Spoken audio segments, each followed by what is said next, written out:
ka-friendship, today, nakakuha kami ng bunga ng aming jackfruit. Ano yung jackfruit?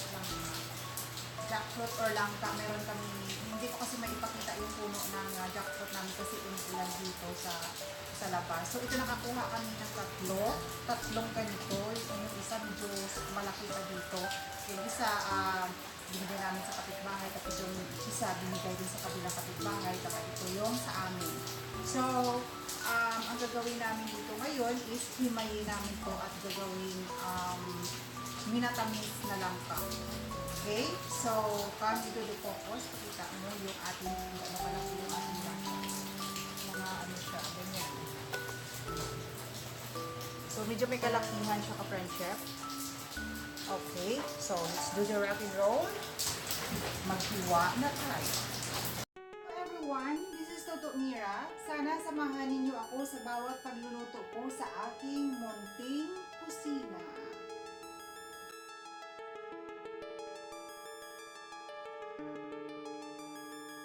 Tayo maghiwa ka friendship, lagyan natin ng konting cooking oil, yung ating knife. Para hindi didikit yung danta niya dun sa knife. Ayan.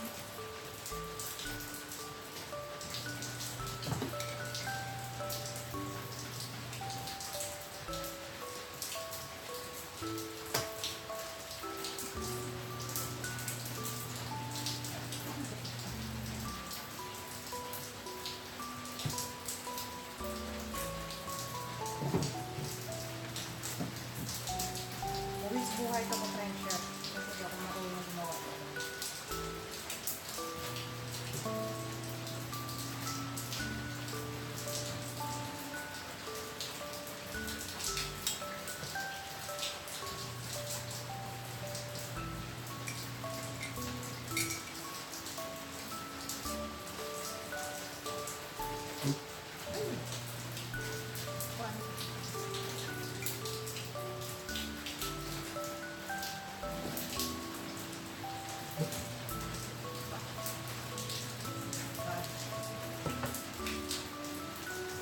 Lord.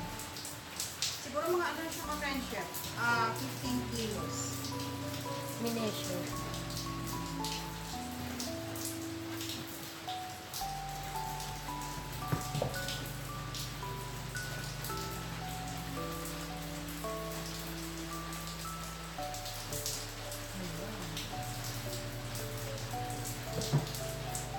Ayan siya po friendship. Ang ganda, ang bango, ang sarap. Unfortunately, hindi ako makakain ito kasi this is very high in production. So, iwan ko kung bubus ng mga ayan, focus mo pa. Ayan siya ka friendship.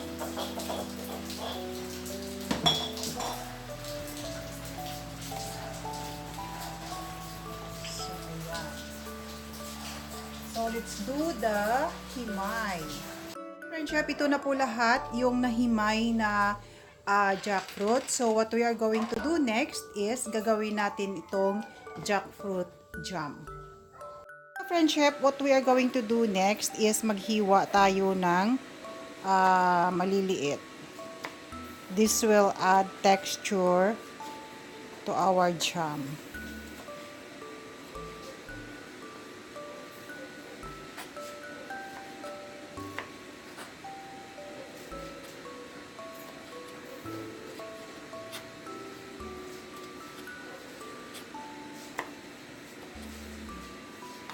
Okay ka-friendship, what we're going to do next is gawin nating puree itong ating jackfruit. Oops.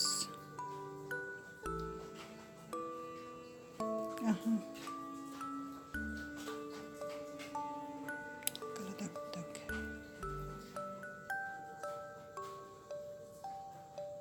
Okay, so ayan na siya ka-friendship. Idagdag natin ang 1 1/2 cups na brown sugar. And then 1 1/2 na tubig.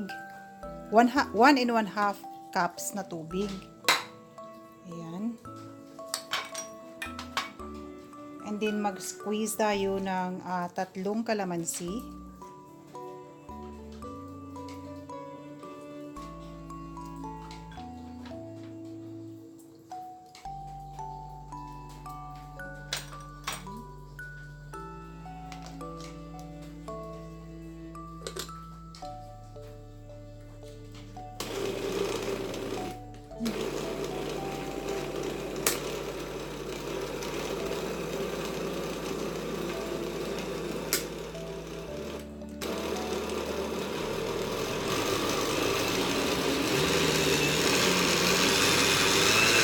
Friendship, ito na po yung ating puree. So, what we are going to do next is ibubuhos natin to sa wok natin.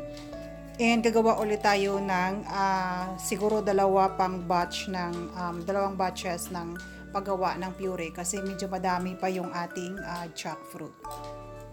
Chef, ayan na po ang ginawa nating puree. So, what we are going to do next is idagdag natin yung ating hiniwa na maliliit.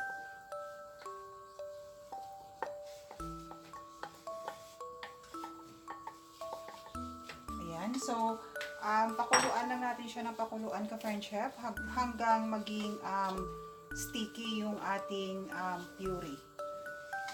Yung ating jackfruit puree. Kaya ayan na po ka-friendship, luto na po yung ating jackfruit jam. So, ayan, ito yung consistency na hinahanap natin. So, palamigin na lang natin siya, let it cool before natin ilagay sa ating bottle. Okay, so let's go back later. Friendship, ito na po yung ating finished product, yung ating jackfruit jam. Okay, nakagawa tayo ng 5 bote.